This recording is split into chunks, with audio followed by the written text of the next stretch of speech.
अभी मेरे एक दोस्त ने मुझसे एक बहुत ज़बरदस्त बात शेयर की। उन्होंने शेयर किया कि be teachable, you don't know everything and you are not always right.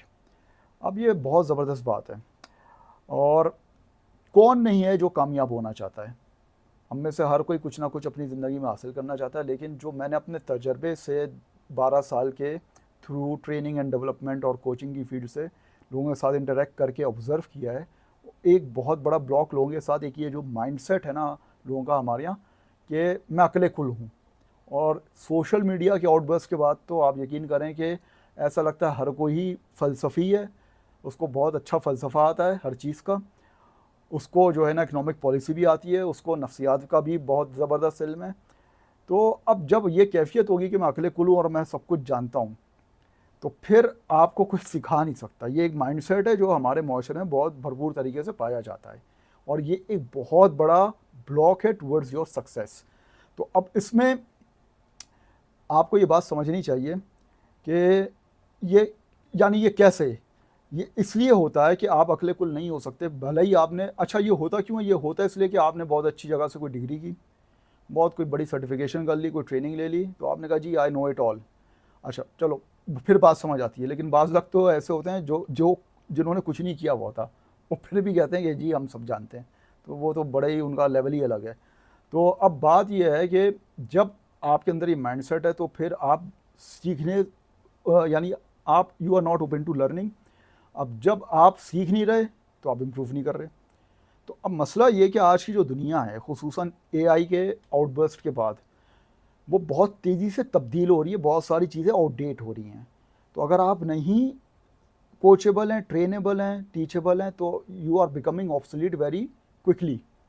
तो अब बात ये है कि इसकी मिसाल मैं आपको यूँ दूंगा कि मैं 25 साल से गाड़ी ड्राइव कर रहा हूँ। अब मैं अपने ज़ाती तजर्बे से आपको ये बात समझाता हूँ। और यकीनन मैं बहुत अच्छी गाड़ी ड्राइव करता हूँ। जवानी में हमने जो है ड्रिफ्टें भी लगाई हैं, सब कुछ की है, और बहुत तेज़ गाड़ी भी चलाई है, कटिंग की है, ओवरटेकिंग की है, बहुत कुछ जैसे लड़कपन में लड़के करते हैं। तो लेकिन अभी रिसेंटली अभी ये जो सर्दियाँ गुजरी हैं उसमें मैं पंजाब की तरफ ट्रैवल कर रहा था, तो मुझे पता था फॉग होगी बहुत, और वो डेज़ थे फॉग वाले, और मैंने कभी फॉग में गाड़ी नहीं चलाई है। तो मैंने ज़रा नेट पे जाके देखा कि भाई क्या एहतियात, क्या प्रिकॉशंस लेने की ज़रूरत है। तो उन्होंने कहा कि भाई बहुत सारी चीज़ें उसमें बताएंगे, आप स्लो ड्राइव करेंगे, आप साइड होके ड्राइव करेंगे, आप fog rear and front fog lamps का यूज़ करेंगे आप। मैंने कहा ठीक है, हमने सारी तैयारी की, हम निकल गए, और हमें मिली मुल्तान लाहौर मोटरवे पे। मुल्तान से मैं निकला तो तकरीबन 5:30 पौने 6 का टाइम होगा, मगरिब के वक्त का।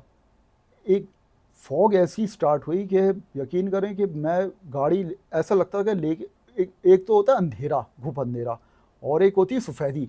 एकदम से ऐसा होता था कि एक बिल्कुल सफ़ेदी आ गई, ब्राइटनेस हो गई, और कुछ नज़र नहीं आ रहा है। अब बिल्कुल पहला एक्सपीरियंस तो कोई आइडिया नहीं था, जबकि 25 साल से गाड़ी चला रहे हैं, लेकिन ये कॉन्टेक्स्ट, ये सिचुएशन मेरे लिए बिल्कुल नहीं थी। तो अगर मैं देख के ना निकलता तो मेरे लिए बड़ा ख़तरा होता। अब उसमें फिर मुझे ये बताया गया था कि भाई आपने स्लो चलाना है। अब मैंने देखा कि लोग आ रहे हैं बहुत तेज़, क्रॉस मार रहे हैं, तेज़ तेज़ जा रहे हैं, तो मैंने भी तेज़ गाड़ी चलाना शुरू कर दी। मैंने उनको मैच करना शुरू कर दिया, वरना पीछे मुझे पीछे से कोई हिट कर देता।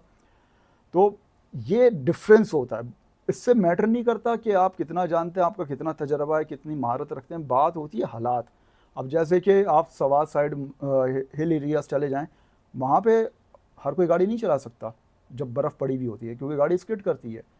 तो एक दफ़ा हम लोग थे ऊपर की तरफ, तो ड्राइवर से मैंने कहा कि यार आप बहुत स्लो चला रहे हो। उसने कहा कि सर हम स्लो इसलिए चला रहे हैं क्योंकि हम ब्रेक नहीं लगा सकते, हम ब्रेक लगाएंगे तो गाड़ी स्लिप हो जाएगी और नीचे खाई में चली जाएगी। तो बगैर ब्रेक के स्पीड को कंट्रोल करना होता है, गाड़ी तेज़ करनी होती है। अब ये कमाल है भाई, ये हम नहीं कर सकते, हम ब्रेक के बगैर गाड़ी कंट्रोल नहीं कर सकते। तो ऐसा नहीं होता कि आप एक काम करते आ रहे हैं तो आपको उसके हर डायमेंशंस पता हैं, आप सब कुछ जानते हैं। तो सबसे ज़्यादा जो अहम चीज़ है इस पूरे उसमें, आपको जो सबसे ज़्यादा फ़ायदा होगा अगर आप कोचेबल, ट्रेनेबल और टीचेबल बन जाते हैं, तो दो बातें।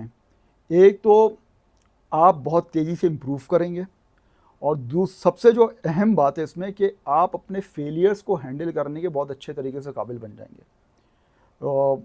उम्मीद है कि आपको इससे बहुत फ़ायदा होगा। Thank you very much. अपना बहुत ख्याल रखिएगा।